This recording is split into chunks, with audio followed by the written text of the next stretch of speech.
menu de cette première émission, le dernier roman d'Éric Emmanuel Schmitt qui nous entraîne de Bruges à Hollywood en passant par Vienne, La femme au miroir. Les choix éclairés de Laurent Dehaussais et de Michel Dufrane, l'info du numérique, et le livre dont tout le monde débattra cette semaine, L'équation africaine de Yasmina Khadra.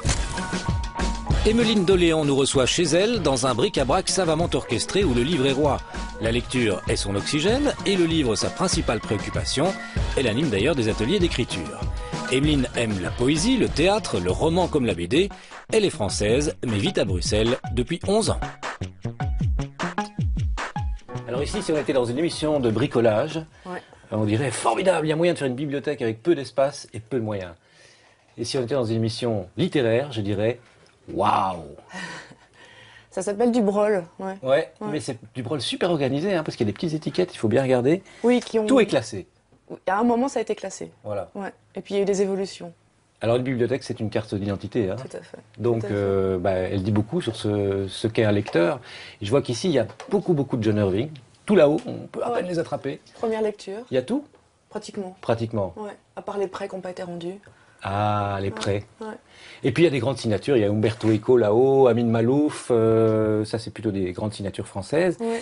Et il y a des choses beaucoup plus étonnantes, plus proches de la poésie peut-être. Je vois par exemple Largement. ceci. Alors, on a la poésie ici. Christian d'Autremont, La pierre et l'oreiller. Ouais. Alors d'Autremont, c'est Cobra.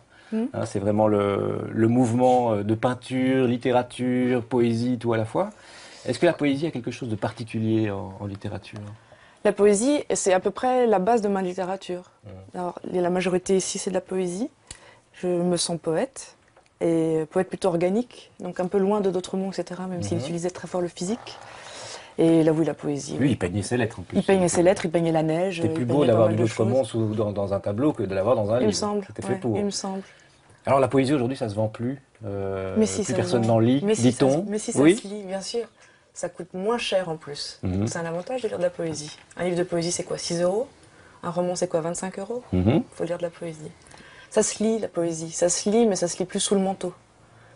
Et c'est aussi plutôt des livres qui se refilent, qui se revendent. Qui se donnent, etc. Bon, il y a le book crossing où les romans marchent très fort, mais en fait, donner un livre de poésie, je crois que c'est un beau cadeau. Ouais. Enfin, en tout cas, c'est les cadeaux que je fais. La plupart des livres ne sont pas des livres neufs, apparemment. C'est du récupéré, du glané, du volé. Oh ouais. Pas aux amis. Hein. Ça ne dit pas ça à la télévision. Si, bien sûr, on dit ça à la télévision. Ça fait très poétique de dire ça, justement. Qu'est-ce qu'il y a encore? Du donné, du offert, du glanage de puces, de l'achetage de puces, même si souvent ça sent un peu la vieille grand-mère, mais bon, voilà. Alors quand on voit un peu les rayons poétiques, moi j'ai vu Jodorowsky là-bas, enfin il y a plein de signatures qui sont plus des signatures poétiques, on s'attend moins à trouver ceci par exemple. Alors hop, j'en perds des petits morceaux. Daniel Pénac, ça c'est vraiment de la littérature beaucoup plus drôle, populaire, facile d'accès. Ouais, ça veut dire que vous n'avez pas de chapelle en fait? Il n'y a pas de chapelle, mais il y a quelques clochers quand même. Il y a quand même quelques clochers qui persistent. C'est un cadeau de mon père, donc voilà, il y a des cadeaux comme ça qu'on garde. Voilà, je l'ai lu avec plaisir par contre, mais et j'aime Pénac, et puis j'aime la Fée Carabine et tous les Malocènes et compagnie, voilà, etc. Et je vivais à Paris à l'époque en plus. Au niveau roman, justement, c'est difficile de voir ici ce que vous aimez le plus. Bon, j'ai vu du Murakami par exemple aussi. C'est quoi qui vous tente dans un bon roman? Souvent l'auteur est mort. Donc vous allez vous entendre avec Gorian s'il vient. Ouais, mais je pense que j'en ai pas aujourd'hui. Là où je travaille, on espère faire un festival des auteurs morts, en fait. Ça serait quand même une chouette trouvaille. Ça coûterait pas trop cher, je pense. Les romans, vraiment, je choisis des vieux romans. Moi, ici, dans les folios, etc., il y a du Violette Leduc. C'est vraiment l'artiste, pour moi, fétiche. Et puis, dans les récents, ceux qui sont pas encore morts, qu'est-ce que j'ai aimé récemment? Christian Auster. Que j'ai vraiment bien aimé, encore une fois par l'humour, c'est ça qui m'a accroché. Et puis toute la Beat Generation quand même. Donc Kerouac et Burroughs et Ginsberg et tout ça. C'est entre la poésie et le roman et le récit de voyage et le trip. C'est cohérent tous ces choix. Hein. Il me semble, hein. Alors, je vois aussi qu'il y a quand même quelques petits livres érotiques par-ci par-là. Quelques-uns. Alors, la littérature érotique, qu'est-ce qu'elle a de différent de l'image érotique? Elle fait rêver? Elle fait penser. Moi, elle me fait plutôt penser. De toute façon, la littérature érotique, elle a une vulgarisation assez hallucinante et pas très belle, je trouve. Hein. On appelle ça la littérature érotique. Et j'ai une anecdote, je travaillais dans une librairie seconde main et on avait mis le deuxième sexe dans la littérature érotique. Donc les gens savent pas trop ce que c'est en fait. Moi, ça va de Georges Bataille qui est là. Oui, quand même. je l'ai vu là. Ouais. Ouais, entre autres. Histoire de l'œil. Et puis bon, les larmes des roses qui sont là, jusqu'à la philosophie érotique aussi. Mhm. Ben voilà, l'histoire de l'œil, c'est un peu ça. Et puis des choses plus drôles en revue, par exemple. Ou les éditions blanches aussi. Ouais, Hein, les éditions blanches, etc. Mhm. Et puis en auteur, Marielle, que je connais en plus en tant que photographe, en tant que performeuse, etc. Donc c'est un univers qui me parle très fort. Et en général, voilà, c'est de l'imagerie que je connais pas. C'est ça que j'aime découvrir dans la littérature érotique. Et Si bien on doit voilà, l'appeler votre comme carte ça. d'identité, votre portrait robot Ouais, littéraire robot. est établi. Ouais, robot. On peut vraiment entrer chez vous.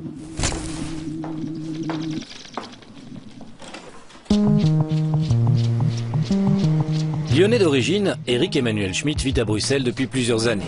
Romancier, dramaturge, on lui doit quelques grands succès théâtraux comme Oscar et la Dame Rose. Il est aussi depuis quelques années réalisateur. Allô? Bonjour, c'est Éric Emmanuel Schmitt. Oui, c'est le 4e étage. Écrivain à succès, Éric Emmanuel Schmitt n'avait plus publié de roman à la rentrée littéraire depuis 11 ans.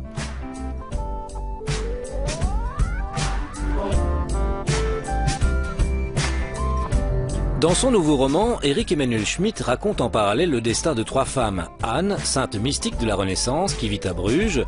Anna, disciple des débuts de la psychanalyse, vivant dans la Vienne impériale. Et Annie, star autodestructrice dans le Hollywood d'aujourd'hui. Éric Emmanuel Schmitt, La femme au miroir, c'est votre livre, j'ai envie de dire, le plus mystique.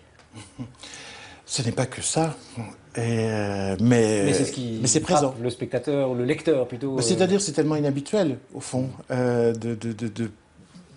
parler de ce rapport à la nature proprement mystique et aussi du rapport à Dieu. Mais c'est surtout, le livre est une façon justement de montrer que chaque siècle propose aux gens qu'ils vivent une façon d'interpréter ce qui leur arrive. Emeline, ces 3 héroïnes, vous qui êtes une femme, elles vous ont parlé comment? Ça y est. Non, ce sont 3 femmes hein, qui ont été Ce sont choisies. 3 femmes. Enfin, ce sont Il y a 3... peu d'hommes d'ailleurs dans votre livre. Oui, ça c'est. Oui, beaucoup. Très peu. Oui. Ouais. Ou alors ils ont une place secondaire, vraiment de rôle secondaire. Oui, parce que j'ai voulu les voir à travers le destin de ces femmes. Et le destin de ces femmes passe pas forcément par les hommes. Justement, elles sont plutôt dans un refus de se définir comme la compagne d'un homme, comme la femme d'un homme, comme la mère de futurs enfants. Elles se cherchent, elles, dans leur destin singulier. Oui, c'est la femme de Dieu, ou la femme de quelqu'un, ou la femme d'un homme, mais c'est quand même la femme de... Je crois qu'elles sont d'abord à la recherche d'elles-mêmes. Alors, on ne peut pas se chercher soi-même sans tenir compte des autres, mais elles sont d'abord à la recherche d'elles-mêmes, pour moi. Et c'est une recherche difficile, qu'en plus les 3 époques ne rendent pas facile, parce que je ne pense pas qu'il y ait vraiment de progrès à ce niveau-là. Et c'était surtout ce que je ne voulais pas qu'on pense, c'est-à-dire dire aujourd'hui c'est mieux ou dans le passé c'était mieux. Je crois que chaque époque apporte aux femmes une difficulté différente, mais c'est toujours aussi difficile. C'est-à-dire mon héroïne d'aujourd'hui, elle est carrément broyée par le siècle, presque enfant, quoi, puisque c'est Amy Winehouse, hein, j'imagine qu'on vous l'a dit depuis la sortie du livre. C'est vrai que moi j'avais fini le livre. Vous n'avez pas fait exprès. Non, bah non, non, c'est pas moi qui ai provoqué sa mort. mais il y en a d'autres qui peuvent ressembler à cette femme. C'est effectivement une fille qui a été tout de suite célèbre, qui a du talent, mais ce talent a été exploité par l'industrie cinématographique d'Hollywood en l'occurrence. Elle a été désirée par les hommes avant de les désirer. Avant de se poser ces questions de femme, elle était un objet sexuel pour les autres. Donc c'est quelqu'un qui a vraiment tout pris dans la figure. Et donc au début du livre, elle est détruite, quoi, déjà. C'est-à-dire qu'elle est dans la nuit, mais la mauvaise nuit, quoi. C'est celle de l'errance. Elle est dans la drogue, elle est dans l'alcool. Elle essaye de prendre toutes les béquilles pour vivre. Mais elle va faire, celle-ci, un chemin de reconquête d'elle-même plus grand que les autres. Mais l'époque est plus dure avec elle, oui. Mais qui est aussi plus rapide que le cheminement de ces 2 femmes en fonction de leur époque, il me semble. Il y a des retournements de situation dans ce que vit Annie, oui, qui me paraissent très grandiloquents par rapport à ce qu'elle vit. Enfin, je veux dire, j'ai vraiment eu du mal à me projeter justement dans ce personnage au niveau de la vitesse des événements qu'elle vit, qu'elle intègre, qu'elle assimile, qu'elle digère, et hop, elle repart sur quelque chose. Quand j'ai senti une Anne de Bruges plus humaine, finalement. Oui, chacun réagit oui, avec sûr, chacun a ses préférences parmi ses personnages. Ouais. Alors, votre empathie avec les personnages, elle se joue comment? Comment est-ce que vous, au quotidien, vous êtes ces 3 femmes? D'abord, moi j'adore être une femme dans un livre, parce que j'ai l'impression que je vais au rendez-vous de ma complexité. Quand je fais des personnages d'hommes, je les rends moins complexes, parce que je trouve que la vie d'un homme est plus faite d'affirmation et de négation. Tandis que chez une femme qui dit oui n'est pas en train de dire oui forcément. Une femme qui dit non dit encore autre chose que non. Parce que je trouve que la vie des femmes est faite de couches beaucoup plus nombreuses que la vie des hommes. Il y a la nécessité de séduire. Il y a la possibilité d'être une mère et voir la contrainte qui pèse sur elle d'être une mère. Il y a la difficulté à trouver une place dans la société, puisque certains métiers ne sont pas considérés comme féminins, ou voire il y a certaines époques, on estime que la femme n'a pas à travailler. Je trouve que voilà, une vie de femme est faite de couches différentes, tout simplement parce que la société est faite par les hommes pour les hommes. Donc, je trouve passionnant de devenir un personnage féminin, parce que je pense que ça me rend plus fin que si je suis dans un personnage masculin. Vous êtes féministe? On peut dire ça. Par quel biais? Par le biais de la sympathie et de la réflexion. Le biais de la sympathie, parce que évidemment, j'ai plein d'amies femmes, et bon, parfois je note certaines difficultés au quotidien, je suis scandalisé. Et par la réflexion, parce que une de mes plus grandes lectures d'adolescence, c'était Le deuxième sexe de Simone de Beauvoir. Et je trouve que c'est un bouquin fondamental. J'attends d'ailleurs toujours que le premier sexe soit écrit. Moi, je vais vous dire un petit peu ce qui m'a traversé à travers ces femmes. Ce sont des symboliques un peu stéréotypantes, on va les appeler comme ça. Et moi, j'ai un rapport... alors, je dois vous avouer que je n'avais lu que 2 livres de vous, La part de l'autre et Lorsque j'étais une œuvre d'art. Et donc, je suis tombée dans votre écriture un peu naïvement, mais aussi avec certains préjugés que j'avoue volontiers. D'abord parce que, en général, je lis des auteurs morts, et vous n'êtes pas encore mort. C'est pas du bois. Il y a un prix Dieu derrière vous. Non, il y a un prix Dieu là-bas. Assis sur du bois, c'est bon. Et je voulais vous poser cette question de la vulgarisation, parce que vous êtes un érudit, vous avez étudié, et vous étudierez, j'imagine, toujours la philosophie, c'est pas quelque chose qui s'arrête. Et en termes de mythe, parce qu'il y a quand même une forme de mythe fondateur dans ces 3 femmes-là, en tout cas c'est ce que j'ai ressenti, oui. Dans quelle mesure cette vulgarisation, elle doit passer par une écriture que je trouve fluide, simple, etc., mais qui donne parfois beaucoup d'indices? J'espère que vous me retrouvez là où je vous... Non, vous êtes exactement au centre de là où j'essaye d'être. Hein, okay. C'est-à-dire que, pour moi, écrire un roman, c'est à la fois effectivement raconter une histoire, mais une histoire qui produit du sens. Soit elle produit du sens par sa structure, et ici, par exemple, le fait de passer d'une femme à l'autre oblige forcément à se poser des questions, et surtout à se dire mais en quoi elles se ressemblent, etc. Donc c'est une structure questionnante. Moi, je donne pas les réponses. Et puis, il y a une autre intervention qui consiste dans le détail à pouvoir effectivement poursuivre la réflexion. Et quand effectivement Anna à Vienne découvre Freud, alors c'est présenté de manière ironique, presque le freudisme, parce que ça a l'air d'être un barnum épouvantable. C'est pas crédible pour une grande bourgeoise de l'époque d'aller s'allonger. Elle n'est pas séduite du premier coup. Hein. Non, mais s'allonger sur un divan auprès d'un homme, c'est un truc, c'est pas normal. Et parler de sexualité. Et l'attirance. Voilà. Donc j'en profite pour faire la comédie de la psychanalyse, mais en même temps je la prends très très au sérieux, puisque au fond, elle, dans ses lettres, elle se met à la comprendre, à la découvrir, etc. Oui, pour moi, il y a plusieurs statuts comme ça.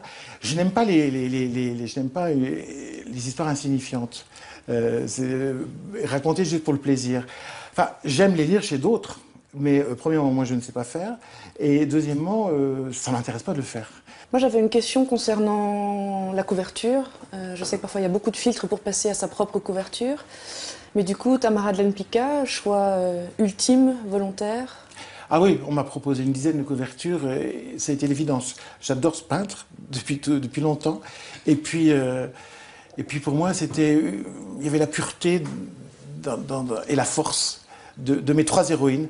Mais moi, particulièrement, j'y vois la dernière, Annie. Okay. Et à propos de peinture, je pense que vous avez un petit quelque chose. Alors, j'ai un petit. Voilà, j'ai bien préparé l'émission. Un petit test. Mon Dieu. Ouais. Alors, ce sont des photocopies en couleur, donc il faut excuser la matière première. J'aimerais que... Ouais, qu'est-ce que j'ai fait? J'ai recherché les femmes au miroir. Ah oui. À travers l'histoire de la peinture. Bon, quand on parle des miroirs convexes, etc., on sait ce que ça fait. On en parle avec Anne de Bruges, qui ne sait pas à quoi elle va ressembler, oui. Jusqu'au miroir d'aujourd'hui. Au miroir de coke aussi, j'ai bien aimé finalement. Oui. Que ce miroir-là, ça comptait aussi pour Annie. Alors voilà, c'est un petit blind test simple, à savoir, est-ce que vous savez qui a peint cette toile? Ah ouais, alors là, je suis très très mauvais. Mais vous pouvez deviner. Ah oui, bah, d'accord, essayons, mais je suis très très mauvais. Autant... Allez, on en fait 2. Et on en fait deux compliqués, alors comme ça vous apprendra. Ça, c'est un Français forcément. C'est Renoir ou Corot? Pas loin, Degas. Degas, enfin, j'adore en plus Degas. Voilà. J'aurais dû reconnaître. Alors ces femmes se peignant, alors ça si vous voulez je vous transmettrai un petit peu les informations, c'est une étude d'une femme qui a fait sociologiquement un rapport à toute l'histoire du miroir et des femmes, etc. Et elle décrit à chaque fois un petit peu d'une façon assez didactique pourquoi tel enjeu, pourquoi tel rapport, etc. Donc ça m'a vraiment intéressée aussi et du coup ça a donné une belle résonance à votre livre. Qu'est-ce que je fais? Allez. De pas mettre les doigts C'est dommage dessus. parce que j'avais retenu, vu que c'était un Renoir, celui du dessus. Ah oui, mais Renoir. Alors celui-ci, non, je ne vois pas qui c'est. Non. Thierry peut-être? Ah oui, peut-être Félix Vallotton. Ah oui, bah oui, mon doigt a Il y a le glissé. doigt qui a glissé. Mon doigt a Bah, moi glissé. j'avais lu Madame Voloton moi aussi, Voilà. mais moi j'ai joué le jeu. Ah mais monsieur. voilà. Merci, Émile, Oui, ce qui était intéressant, juste. d'avoir laissé glisser le doigt. Oui, bah voilà, Je ne ouais, l'aurais c'est pas ça. trouvé. Jean de la télé, c'est très- Je ne l'aurais pas trouvé. Ce qui est intéressant, c'est de la façon dont elle se regarde, à travers quoi? La triangulation avec un autre miroir, les fois où elle nous regarde nous, etc. Et voilà, du coup, ça m'a plu de trouver Oui, ça. oui. Mais moi je voulais mettre pas seulement la femme au miroir, moi je voulais mettre les siècles au miroir. Ouais. Il y a vraiment qu'on voit comment les siècles réfractent les mêmes situations avec à chaque fois une idéologie totalement différente. Et cette mise en abîme, pour moi, c'était assez ahurissant, comme toujours les mises en abîme, quoi. Se rendre compte de la fragilité de tout ce qu'on pense et de nos interprétations de tout ce qu'on vit.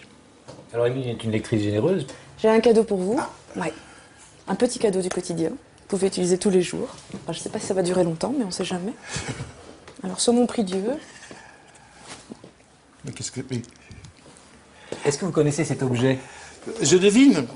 Vous devinez? C'est pour transformer mon toast en suaire de Turin. C'est ça. Exactement. Ah, Voilà. c'est ça. Et vous pouvez les vendre en série au marché le matin, de co. Mon Dieu. Voilà. Ça se met dans la tartine, comme on dit. Dans en la musique, hein. tartine. Ouais. Et puis comme ça, vous aurez votre... Et on peut nourrir Tartine tout ce- biblique. Voilà, et on peut Au nourrir petit déjeuner son demain matin. appétit mystique. Exactement, ben vous voyez, la boucle est bouclée. On a commencé par votre roman le plus mystique, et on termine par un petit cadeau mystique. Et vous voyez que mysticisme et sensualité, c'est quand même toujours lié. Hein. Ouais. On n'avait pas Jésus, mais en rayon, mais la prochaine fois. On avait sa mère, On avait sa mère. Merci Eric. qui était de très bonne famille aussi. Je rappelle le titre de votre livre, La femme au miroir. Merci d'avoir essuyé les plâtres de cette nouvelle émission comme premier invité. Alors Laurent, Émilie nous a laissé un petit flan pâtissier qui a déjà bien servi. Je crois que c'est Michel qui s'est servi tout à l'heure. Certainement, vous le connaissez. Mais oui, hein.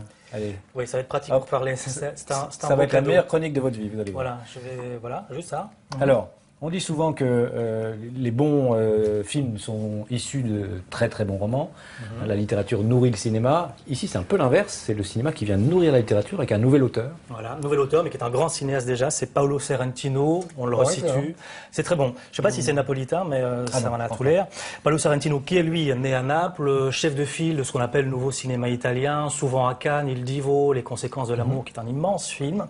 Premier roman ici, Ils ont tous raison, qui sort chez nous, chez Albin Michel, qui est sorti en Italie il y a déjà un an et demi, je pense, qui a fait ce qu'on appelle un buzz. Belle carrière. Belle carrière, sur toute la liste des prix. Alors, dans les critiques, ils sont parfois un peu dithyrambiques, on le compare à Céline, je crois qu'il faut peut-être pas exagérer. Mais en tout cas, c'était assurément un roman passionnant. C'est facile de parler en mangeant, parce que j'en ai partout. Moi aussi, mais rassurez-vous, on sera dans le même cas. Qui raconte l'histoire de Tony Pagado. C'est un chanteur de charme. C'est une star, hein, il faut l'imaginer, avec les cheveux gominés, ventripotents, les costumes étriqués, cocaïnomane, phallocrate de la pire espèce. C'est un beauf. Un homme qu'on aime aimer. Voilà, exactement. C'est le anti-héros, le héros pas sympathique du tout, et pourtant ça marche. Alors c'est un roman en tu, donc il s'adresse à nous, Tony Pagado, et il va faire une espèce de panoramique de l'Italie sur 50 ans. Alors c'est pas un livre sur la chanson, puisqu'en fait, ce chanteur de charme, relativement vite dans l'histoire, il va tirer l'échelle, comme on dit, Ouais. décider d'arrêter ce métier Voilà. et se retirer très loin d'Italie. au Brésil, où il va rester quand même, je pense, 15-20 ans. Et puis un jour, un milliardaire, il y en a beaucoup, paraît-il, en Italie, enfin, il y en a quelques-uns, va venir lui proposer de revenir à la chanson pour lui, pour son plaisir personnel et pour sa famille. Et Tony va être assez tenté, il va le suivre, et il va revenir dans cette Italie actuelle qui est rongée, dit-il, je pense qu'il a un petit peu raison, par le goût du pouvoir, par l'argent, par l'envie de luxe, etc. C'est un roman critique. C'est un roman critique, c'est évidemment à quoi on peut s'attendre. Hein. Je veux dire, voilà, la critique de la société de consommation en général, en particulier en Italie. C'est surtout un roman très gouléant. Il y a une langue qui est populaire, qui est parfois peut-être un petit peu branché, ce qui peut déranger un petit peu, mais c'est le bémol. Et puis surtout, Spagado, il va devenir sympathique, parce que c'est quelqu'un finalement qui a beaucoup de sensibilité et qui des choses pas si idiotes que ça, même dans sa peau un peu étriquée de beauf. Alors pour terminer, Sorrentino, fini le cinéma? Non, justement, en ce moment, dans les salles, à l'automne, il y a son nouveau film avec Sean Penn, qui s'appelle This Must Be the Place, et qui, à mon avis, est à voir également. Merci Laurent, je rappelle le titre. Donc Ils ont tous raison, c'est chez Albin Michel.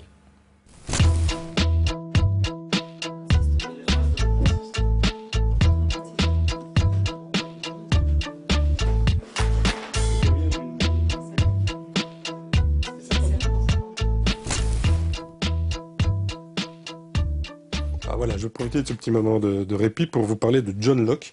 Parce que John Locke n'est pas du tout connu dans nos contrées, et pourtant aux États-Unis, il a défrayé la chronique juste avant les vacances, puisqu'il a vendu 1 million de livres numériques en 5 mois. Alors, qui est ce John Locke? C'est un auteur qui a décidé de travailler sans éditeur, de s'auto-publier, et surtout d'avoir une politique de prix plus qu'attractive, puisque chacun de ses romans est à moins d'$1. Donc, résultat, John Locke nous a prouvé qu'on pouvait rejoindre Stieg Larsson, Charles Harris et son True Blood dans le club très très fermé des gens qui vendent plus d'1 million de livres en quelques mois. Comme John Locke a un certain humour, il vient de publier un livre qui s'appelle « Comment j'ai vendu 1 million de livres en 5 mois » et celui-là, il le vend $5. Voilà, je vous le disais, il a de l'humour. Enfin, toujours est-il que c'est en train de révolutionner le monde du numérique, ce genre d'initiative. Kurt, un médecin allemand qui vient de perdre sa femme, accepte l'invitation d'un ami et part avec lui pour une croisière aux Comores. Au large des côtes somaliennes, des pirates attaquent le voilier et capturent les 2 hommes. Yasmina Khadra nous propose de suivre pas à pas l'errance de Kurt, prisonnier de ces pirates qui n'ont rien à perdre. Yasmina Khadra, donc l'équation africaine, le livre que tout le monde a lu, même vous, Evelyne, puisqu'on vous a demandé de participer totalement à cette première émission de Livrer à domicile. Nos chroniqueurs aussi, bien entendu. L'équation africaine, c'est un livre qui nous replonge une fois de plus dans l'actualité, sur les thèmes forts que Yasmina Khadra aime développer dans ses livres. Peut-être que, allez, Michel commence, cette actualité-ci est un petit peu moins... J'étais méchant ou quoi? Pourquoi je suis puni? Non, j'ai envie que vous commenciez, Michel. Est un petit peu moins forte que... Le suicide d'une femme ou les pirates somaliens? Les pirates somaliens, oui. Ah ouais, non, mais c'est... Le Soudanais. Oui, Soudanais. Enfin, c'est la grande question. Pas sûr encore. Non, mais, là, on dévoile déjà plein de secrets. Hein, mais qu'est-ce que vous voulez que je dise? Non, mais c'est vrai que les autres livres de Yasmina Khadra étaient plus des livres géopolitiques, on va dire, que celui-ci. Ah oui, beaucoup plus. Oui. Enfin, là, vous voyez mon enthousiasme tout de suite. Je pense que c'est vraiment le livre de la rentrée. À ne pas mettre en toutes les mains. Enfin, plutôt d'arrêter de couper des arbres. Enfin, je sais pas, mais c'est une catastrophe. Enfin, pour moi, c'est carrément une catastrophe. Ouais. Voilà, j'ai l'impression qu'on commence à sacrifier un bon sujet. Un petit peu d'arguments? Un petit peu. Mais initialement, Khadra était prêt à me surprendre, puisque ça commence en Allemagne avec un médecin bien sous tout rapport qui perd sa femme. Et puis hop, ça bascule vers les pirates somaliens, soudanais. Enfin bon, alors on peut se dire, ok, c'est comme l'attentat. Enfin, on part d'un lien personnel, puis ça va vers la géopolitique. Grande réussite à l'attentat. L'attentat, très très grand livre. Et ici, de géopolitique, je pense qu'il y a les clichés dans la géopolitique pour les nuls. Enfin, je ne sais pas trop. Puis le style, il a voulu en remettre une couche probablement. Parce qu'il va concourir pour des prix peut-être, prix qu'il n'a jamais eu, enfin, je ne sais pas trop. C'est un mystère, hein. C'est vrai que quand on lit ce livre, on se demande ce qu'il a voulu faire, parce que... Du bon sentiment. Il a voulu délivrer un message d'amour, on peut quand même... oui, peut-être. On peut le croire sincère quand même, c'est vrai que c'est un livre difficile... Mais c'est l'écriture qui pose c'est difficile d'en parler. Il y a un côté un peu désuet dans l'écriture, effectivement. Ah, c'est plus que désuet, Laurent. On est dans le fond du trou avec ce pauvre médecin qui s'est fait enlever par ces pirates. Et on a des phrases comme « La faim et la soif me tenaillent, je n'en ai cure. Je n'en ai cure, une tension inouïe m'asphyxie. » Comment est-ce qu'on peut s'identifier à un personnage qui parle comme ça? Je me suis demandé si c'était pas traduit de l'allemand. C'était peut-être une formulation allemande, je me suis toujours Mais même demandé en pourquoi, allemand, tu sais. pourquoi un personnage allemand. Non, je sais, c'est une blague. Alors, vous connaissiez Yasmina Khadra? Je connaissais l'histoire du personnage auteur, parce que c'est quand même un peu un personnage, hein, ce colonel, tout ça, il prend le nom de sa femme. Je trouve ça plutôt beau, assez romanesque finalement. Et là, Algérien. Hein, aussi, ah oui, algérien, colonel, pardon, tout ça. Et donc c'est le premier, c'est peut-être pas le dernier, mais il va falloir quand même me pousser encore une fois, encore avec une autre figure imposée dans 10 ans pour que j'y retombe. Je suis déçue de plein de choses en fait. Le fait d'en effet tomber dans une forme de géopolitique, c'est d'abord une littérature qui m'intéresse pas d'habitude, donc j'y suis allée un petit peu en novice en me disant allez, je vais découvrir des choses, et en fait j'ai l'impression que j'aurais pu... Voilà, j'ai l'impression d'avoir vu TF1 en fait, il y a un petit peu de ça, avec des grandes accroches assez intéressantes sur certains enjeux politiques, etc. Mais à chaque fois ça tombe comme un flanc, donc voilà, je suis un... Voilà. Non, moi je suis plutôt de votre avis, et en même temps, quand il y a une unanimité contre, j'ai envie de trouver quand même quelques pour. Ah, vous êtes le chevalier servant de l'émission. Je trouve quand même que dans la description, donc c'est une prise d'otage aussi, hein, ils sont pris en otage par des pirates. Toute la description et toute la mécanique du pourquoi, du comment et du qui peut se faire être pirate en Afrique, ça c'est assez intéressant, c'est assez réussi. Le problème c'est qu'ils polluent un peu ça par une espèce d'eau de rose, un peu de démagogie parfois. Mais enfin, il y a quand même des pages qui, à mon avis, sont intéressantes et juste au niveau de l'information. Je ne sais pas ce que vous en pensez. C'est pour ceux qui ont lu l'attentat, par exemple, puisqu'on en parlait tout à l'heure, et qui racontaient ce destin incroyable d'un médecin de Tel Aviv, au-dessus de tout soupçon, qui tout à coup est appelé à opérer en pleine nuit suite à un attentat à la bombe, et qui découvre que le corps du kamikaze, c'est sa femme. Là, on avait une histoire d'une force extraordinaire qui était ancrée, là aussi, dans l'actualité géopolitique comme celui-ci, mais qui avait déjà, rien que le pitch était déjà d'une force spectaculaire. Mais surtout, le style, ici, pour moi, est rédhibitoire. Enfin, je ne sais pas ce que vous en pensez, vous, mais je ne peux pas me mettre dans la peau de ce personnage. Joliesse, quoi. C'est étonnant, cette langue. Je trouve que c'est très naïf, au final. C'est très naïf. Hein. Il y a un ajout d'adjectifs, il y a un ajout d'adverbes pour adoucir les choses et... voilà, si c'était. Est-ce que je pense qu'une l'Afrique pour vous, ou qui va ouvrir les yeux de certains lecteurs sur l'Afrique, sur la réalité de l'Afrique? On sent bien que c'est ça qu'il a envie de faire. Non plus, non. Non. C'est un livre sur l'espoir, sur comment surmonter. Sur la résilience, enfin, les termes peuvent sortir, mais moi j'étais étonnée aussi en tant que colonel algérien qu'il n'y ait pas plus de détails en fait. Il y avait des détails de l'ordre de la joliesse, de la beauté esthétique de la chose, les pirates qui sont des poètes, enfin des choses comme ça. Et en même temps, j'ai pas senti le côté militaire justement. J'ai vraiment été en dehors de ça. Ça n'a jamais été sa marque de fabrique non plus. Enfin, c'est un petit peu. Mais dans la connaissance des choses. Ici, il y a la possibilité. Je trouve que justement, il y a tout ce passage explicatif qui, moi, me rappelait des ouvrages parfois un peu théoriques. Donc, à un certain moment, on sort où on explique bien la mécanique de comment on transfère un otage contre une somme d'argent, contre de l'or, ou contre ceci, ou contre cela. Voilà. Et puis après, suite à tout un tas de pérégrinations étranges, on est confronté à des premiers militaires. Ils sont grotesques, enfin, ils sont insipides, alors que là, on pourrait se dire aussi, on pourrait remettre une couche, a fortiori, avec un jargon militaire, cette confrontation, je sais pas, je suis pas un grand fan de l'écriture d'Ingrid Betancourt et de son livre, mais au moment où elle rencontre des militaires, au moment où elle cause avec des FARC, des anciens, des paras, enfin, ce genre de choses, il y a un langage, il y a une façon de communiquer. Ici, on a plus des Soudanais, des Somaliens, enfin, des officiers qui sont là, qui font passer, qui débarquent avec un hélicoptère, ça s'arrête là. Bref, ce ne sera pas notre choix de la semaine, si j'ai bien compris. Vous non plus, Emeline Non, il m'a manqué plein de choses, à plein de moments, y compris dans la transposition de l'histoire simple. J'ai trouvé ça hyper empoulé tout le temps. Et puis dans la connaissance aussi, je me dis merde, un colonel peut quand même écrire sur l'armée peut-être, justement c'était peut-être le moment. Voilà, il m'a manqué plein de choses. Est-ce que ça ne correspond pas à ce qu'on attend aujourd'hui, c'est-à-dire ce message d'espoir, d'amour, de réconciliation, etc. Je dirais que les ventes nous diront peut-être comment ce livre, donc l'Équation africaine, a été accepté par le public, sachant que Yasmina Khadra a un large public aujourd'hui et qui peut se permettre aussi de temps en temps d'avoir un livre plus faible. C'est paru chez Julliard.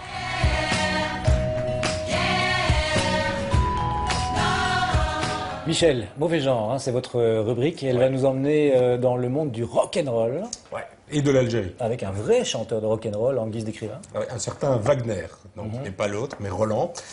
Et son rêve de gloire, c'est l'œuvre d'une vie. Disons-le tout de suite, c'est 20 ans de passion qui se croisent, puisque Roland Wagner, c'est un auteur de science-fiction connu dans le milieu de la science-fiction. Il faut savoir qu'il est né à Bab el Oued, en Algérie, en 1960, qu'il doit quitter l'Algérie suite aux événements d'Algérie en 62, mais ça reste chevillé au corps, cette Algérie. Et parallèlement à ça, il a une passion pour le rock psychédélique des années 60-70. Il est lui-même chanteur dans un groupe. Et donc ici, dans une uchronie, il croise les deux. Une autre histoire de l'Algérie, puisque le général de Gaulle est mort, et donc la guerre d'Algérie n'a pas lieu de la même manière. Alger reste une entité indépendante de la métropole française, mais qui n'est pas rattachée à l'Algérie.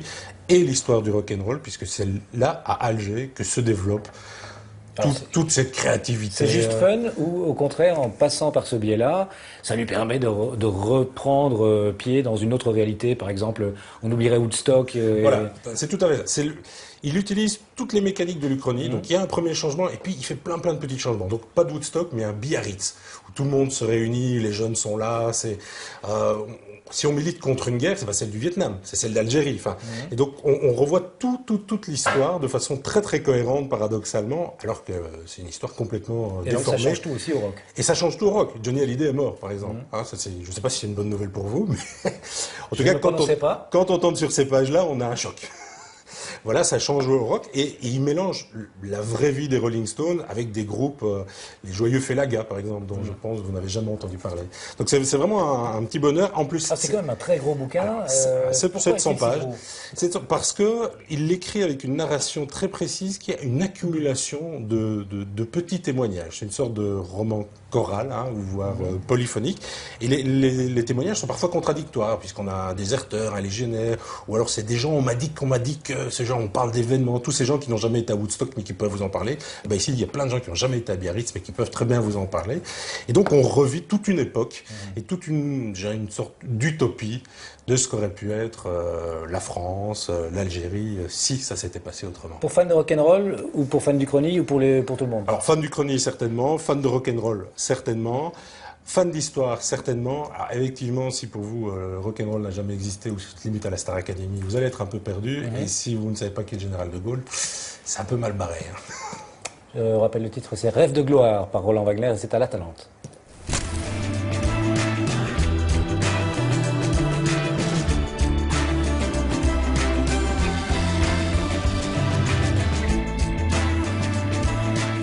Voilà, on arrive tout doucement au terme de cette première émission à domicile chez Emeline.